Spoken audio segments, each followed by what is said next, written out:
حضرت فاطمہ رضی اللہ عنہا پیغمبر خدا صلی اللہ علیہ وآلہ وسلم کی بیٹی اور اپنے زمانے کی ممتاز خواتین سے تھی۔ جمال ظاہری اور روحانی و اخلاقی اقدار اپنے والدین سے ورثہ میں پایا تھا۔ رسول اللہ محمد صلی اللہ علیہ وآلہ وسلم کی دختر ہونے کی وجہ سے آپ کی ذات اقدس قریش و باعظمت شخصیات اور دولت مند حضرات کی نگاہوں میں مرکز توجہ تھی۔ بعض حضرات نے اپنے لیے رشتہ تک بھیجا، مگر رسول اللہ صلی اللہ علیہ وآلہ وسلم بالکل پسند نہیں فرماتے تھے، مگر اس طرح فرماتے تھے کہ ان حضرات کو پتہ چل جاتا تھا کہ ان حضرت صلی اللہ علیہ وآلہ وسلم ان سے خفا ہیں۔ جناب رسول اللہ صلی اللہ علیہ وآلہ وسلم نے حضرت فاطمہ رضی اللہ عنہا کو حضرت علی رضی اللہ تعالی عنہ کے لیے مخصوص کر دیا تھا، اور آپ صلی اللہ علیہ وآلہ وسلم چاہتے تھے کہ حضرت علی رضی اللہ عنہ کی طرف سے اس کی پیشکش کی جائے۔ اصحاب پیغمبر صلی اللہ علیہ وآلہ وسلم نے یہ محسوس کر لیا تھا کہ پیغمبر خدا کا دل چاہتا ہے کہ حضرت فاطمہ رضی اللہ عنہا کا عقد حضرت علی رضی اللہ عنہ سے کر دیں، لیکن حضرت علی کی طرف سے اس کی پیشکش نہیں ہو رہی تھی۔ ایک دن جناب عمر رضی اللہ تعالی عنہ، ابو بکر رضی اللہ تعالی عنہ، سعد بن معاذ وغیرہ ایک گروہ کے ساتھ مسجد میں بیٹھے ہوئے تھے۔ جناب ابو بکر رضی اللہ عنہ نے کہا، حضرت فاطمہ رضی اللہ عنہا کی نسبت کے لیے رسول اللہ نے کسی کی بھی درخواست منظور نہیں کی، اور رسول اللہ صلی اللہ علیہ وآلہ وسلم نے فرمایا کہ حضرت فاطمہ رضی اللہ عنہا کا شوہر منتخب کرنا اللہ کے ہاتھ میں ہے۔ ابھی تک حضرت علی رضی اللہ عنہ کی طرف سے جناب پیغمبر کی خدمت میں حضرت فاطمہ رضی اللہ تعالی عنہا سے رشتہ نہیں مانگا۔ شاید میں سمجھتا ہوں کہ حضرت علی رضی اللہ عنہ کی طرف سے اس اقدام کا نہ کرنے کی وجہ ان کا تہی دست ہونا ہے۔ میں سے یہ سمجھ سکتا ہوں کہ اللہ اور پیغمبر نے حضرت فاطمہ رضی اللہ عنہ کو حضرت علی رضی اللہ عنہ کے لیے معین کر رکھا ہے۔ جناب ابو بکر رضی اللہ عنہ نے جناب عمر رضی اللہ عنہ اور سعد رضی اللہ عنہ سے کہا، اگر تم لوگ چاہتے ہو تو ہم مل کر علی رضی اللہ عنہ کے پاس چلیں اور ان کے سامنے اس موضوع کو پیش کریں، اور اگر وہ شادی کرنے کی طرف مائل ہوں اور تہی دست کی بنیاد پر وہ شادی نہ کر رہے ہوں تو ہم ان کی مدد کریں۔ آپ تینوں حضرات حضرت علی رضی اللہ تعالی عنہ کے گھر آئے، مگر انہوں نے آپ کو وہاں نہیں پایا۔ معلوم ہوا کہ آپ ایک انصاری کے باغ میں اونٹ کے ذریعے ڈول کھینچ کر حرمے کی درختوں کو پانی دے رہے ہیں۔ تینوں اصحاب حضرت علی رضی اللہ عنہ کے پاس آئے، اور آپ رضی اللہ تعالی عنہ نے فرمایا کہ کہاں سے آ رہے ہیں اور میرے پاس کس عرض سے آئے ہو؟ جناب ابو بکر رضی اللہ تعالی عنہ نے کہا، یا علی رضی اللہ تعالی عنہ، تم کمالات کے لحاظ سے ہر ایک سے بالا تر ہو۔ ہم سب آپ کے مقام و رتبہ جو رسول اللہ صلی اللہ علیہ وآلہ وسلم کو آپ سے ہے، اس سے آگاہ ہیں۔ بزرگان اور اشرف قریش حضرت فاطمہ رضی اللہ عنہا کی خواستگاری کے لیے جا چکے ہیں، لیکن تمام لوگوں کی باتوں کو پیغمبر اکرم صلی اللہ علیہ وآلہ وسلم نے رد فرمایا ہے، اور یہ فرمایا ہے کہ جناب فاطمہ رضی اللہ عنہا کا شوہر معین کرنا خداوند عالم کے ہاتھ میں ہے۔ ہم گمان کرتے ہیں کہ خدا اور اس کے رسول نے جناب فاطمہ رضی اللہ عنہا کو آپ کے لیے مخصوص کیا ہے۔ دوسرا اور کوئی بھی شخص اس سعادت پر افتخار کی صلاحیت نہیں رکھتا۔ ہمیں خبر نہیں ہو سکی کہ آپ اس اقدام میں کیوں کوتاہی کر رہے ہیں۔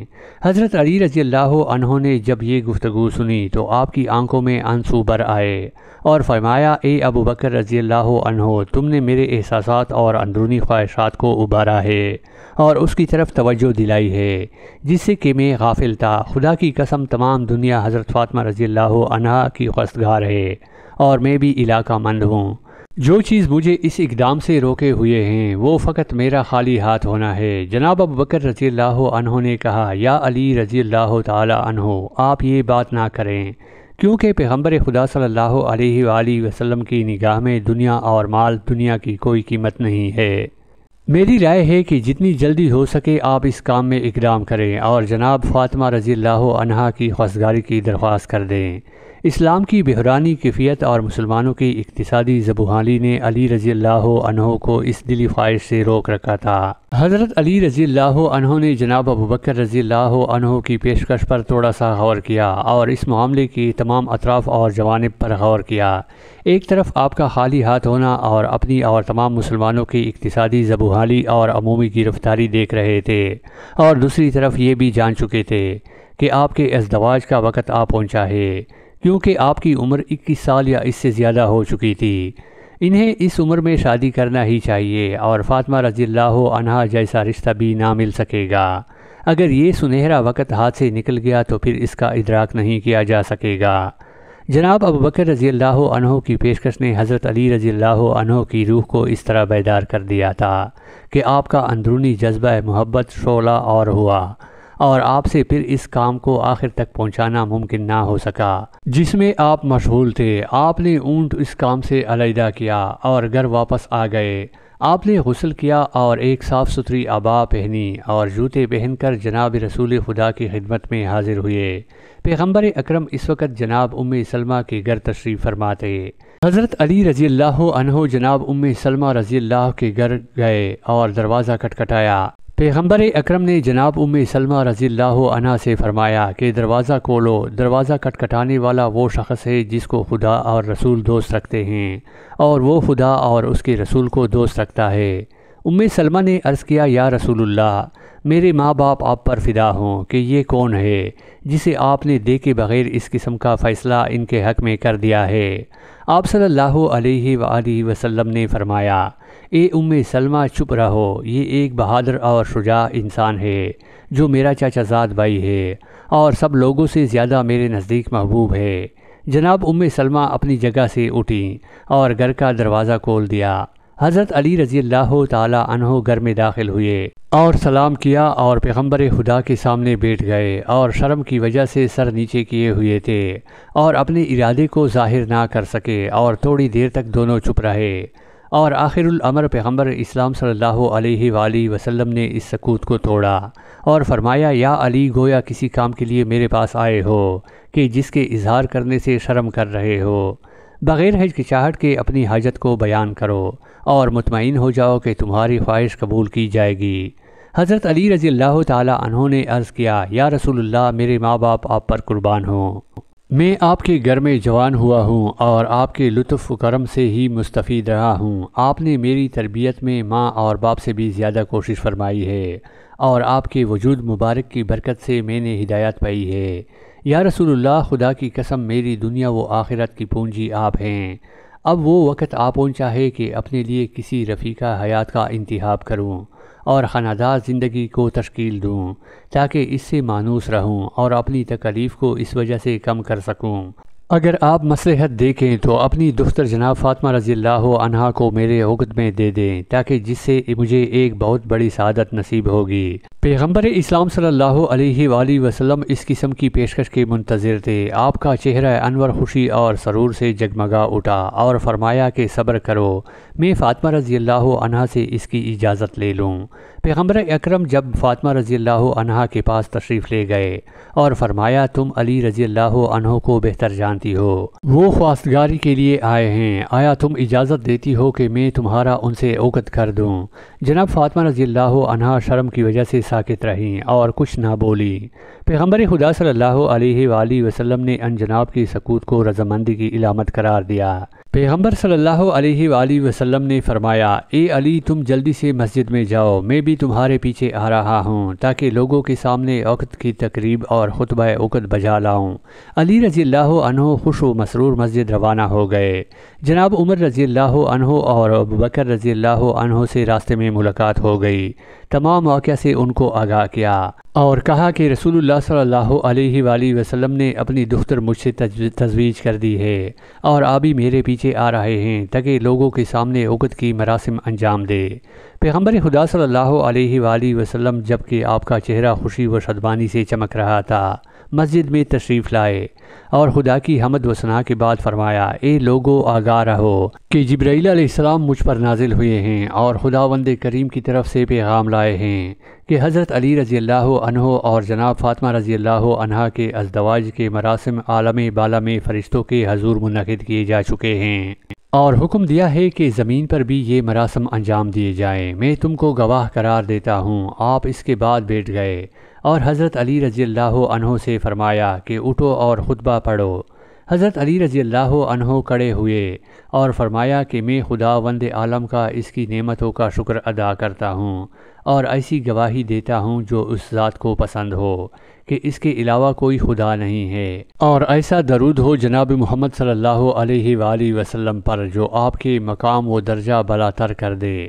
لوگوں، میرے اور فاطمہ رضی اللہ عنہا کے ازدواج کو اللہ تعالیٰ نے پسند فرمایا ہے اور اس کا حکم دیا ہے۔ میرے اور فاطمہ رضی اللہ عنہا کے ازدواج سے اللہ راضی ہے اور اس کا حکم دیا ہے۔ لوگوں، رسول اللہ صلی اللہ علیہ وآلہ وسلم نے فاطمہ رضی اللہ عنہا کا عقد مجھ سے کر دیا ہے اور میری ذرہ کو بطور مہر قبول فرمایا ہے۔ آپ ان سے پوچھ لیں اور گواہ ہو جائیں۔ مسلمانوں نے پیغمبر اکرم کی خدمت میں عرض کیا، یا رسول اللہ، آپ نے فاطمہ رضی اللہ عنہا کا نکاح علی رضی اللہ عنہ سے کر دیا ہے؟ رسول اللہ نے جواب فرمایا، ہاں۔ تمام حاضرین نے دعا کے لیے ہاتھ اٹھائے اور کہا کہ خدا اس ازدواج کو تمہارے لیے مبارک قرار دے اور تم دونوں کے درمیان محبت اور الفت پیدا کر دے۔ حضرت زہرا رضی اللہ عنہا کا مہر ایک ذرہ جس کی قیمت 400 یا 480 یا 500 درہم تھی، یمنی کتان کا ایک جوڑا، ایک گسفند کی کال رنگی ہوئی۔ حضرت فاطمہ رضی اللہ عنہا کی جہیز۔ رسول اللہ صلی اللہ علیہ وآلہ وسلم نے حضرت علی رضی اللہ عنہ سے فرمایا، ابھی اٹھو اور اس ذرہ کو جو تم نے حضرت زہرا رضی اللہ عنہا کے لیے مہر قرار دی ہے، یہ بازار میں جا کر فروخت کر دو تاکہ میں تمہارے لیے جہیز اور گھر کے اسباب مہیا کروں۔ حضرت علی رضی اللہ عنہ بازار گئے اور ذرہ کو فروخت کیا۔ مختلف روایات میں ذرہ کی قیمت الگ الگ بتائی گئی ہے۔ واضح رہے کہ بعض روایات کی بنا پر جناب عثمان رضی اللہ عنہ نے اس ذرہ کو خرید لیا اور بعد میں حضرت علی رضی اللہ عنہ کو ہدیہ کر دیا۔ حضرت علی رضی اللہ عنہ ذرہ کی قیمت لے کر پیغمبر اکرم کی خدمت میں پیش کر دی۔ آپ صلی اللہ علیہ وآلہ وسلم نے جناب ابوبکر رضی اللہ عنہ، سلمان فارسی رضی اللہ عنہ اور حضرت بلال رضی اللہ عنہ کو بلوایا اور کچھ درہم انہیں دے کر فرمایا کہ اس مقدار سے جناب فاطمہ رضی اللہ عنہا کے لوازمات اور اسباب زندگی خرید کر لاؤ، اور اس میں سے کچھ درہم حضرت اسماء کو دیے اور فرمایا کہ اس سے عطر اور خوشبو مہیا کرو، اور جو درہم باقی بچے وہ جناب ام سلمہ کے پاس رکھ دیے گئے۔ جناب ابوبکر رضی اللہ عنہ نے کہا، جب میں نے درہم کو گنا تو وہ 63 درہم تھے، اور اس میں سے میں نے یہ اسباب اور لوازمات خریدے: ایک سفید قمیص، ایک بڑی چادر سر ڈھانپنے کے لیے یعنی برقع، ایک چارپائی جو کھجور کے لیف سے بنی ہوئی، 2 عدد توشک، ایک میں گوسفند کی پشم بری گئی اور دوسری میں کھجور کے پتے، 4 عدد تکیے جو گوسفند کے چمڑے سے بنائے گئے تھے جن کو اسہر نامی خوشبودار گھاس سے بھرا گیا تھا، 1 عدد چٹائی، 1 عدد دستی چکی، 1 تانبا کا پیالہ، پانی بھرنے کے لیے 1 عدد چمڑے کی مشق، کپڑے دھونے کے لیے 1 عدد دال، دودھ کے لیے 1 عدد پیالہ، پانی پینے کے لیے 1 عدد برتن، 1 پشمی پردہ، 1 عدد لوٹا، 1 عدد مٹی کا برتن جسے سوراخی کہا جاتا ہے، فرش کرنے کے لیے 1 عدد چمڑا، 2 عدد کوزے اور 1 عدد آبا۔ جب جناب زہرا رضی اللہ عنہا کا جہیز جناب رسول خدا صلی اللہ علیہ وآلہ وسلم کے سامنے لے آئے تو آپ کی آنکھوں سے آنسو جاری ہو گئے اور سر کو آسمان کی طرف بلند کر کے فرمایا، خدا اس شادی کو مبارک کرے جس کے اکثر برتن مٹی کے ہیں۔